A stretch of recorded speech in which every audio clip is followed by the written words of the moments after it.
ولقد خلقنا الإنسان ونعلم ما توسوس به نفسه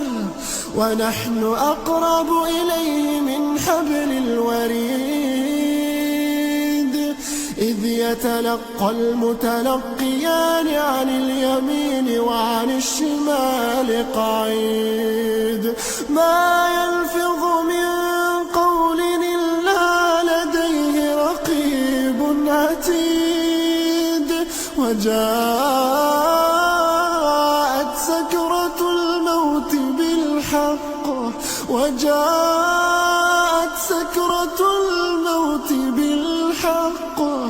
ذلك ما كنت منه تحيد ونفخ في الصور ذلك يوم الوعيد وجاءت كل نفس معها سائق وشهيد لقد كنت في غفلة من هذا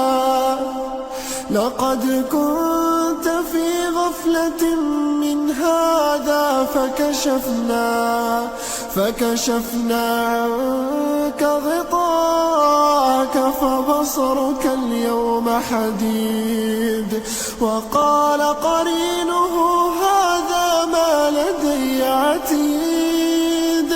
ألقيا في جهنم كل كفار عنيد مناع للخير معتد مريب الذي جعل مع الله إلها آخر فألقياه في العذاب الشديد قال قرينه ربنا ما أطغيته ولكن كان في ضلال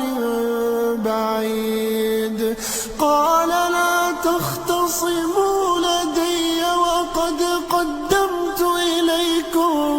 بالوعيد ما يبدل القول لدي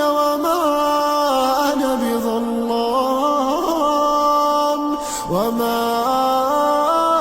أنا بظلام للعبيد يوم يقول لجهنم هل امتلأت وتقول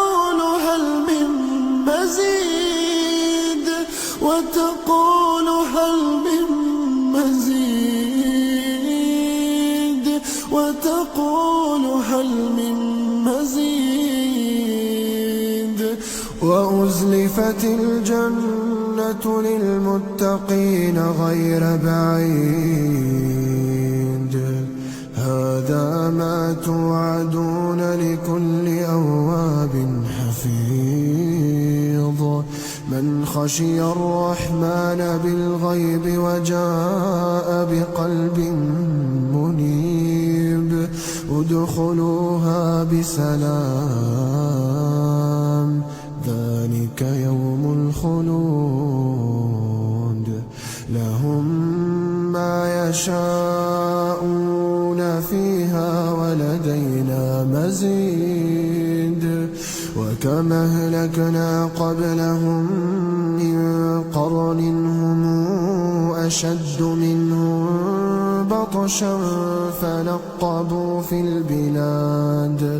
فنقبوا في البلاد هل من محيص إن في ذلك لذكرى لمن كان له قلب والقى السمع وهو شهيد ولقد خلقنا السماوات والأرض وما بينهما في 6 أيام وما مسنا من لغوب فاصبر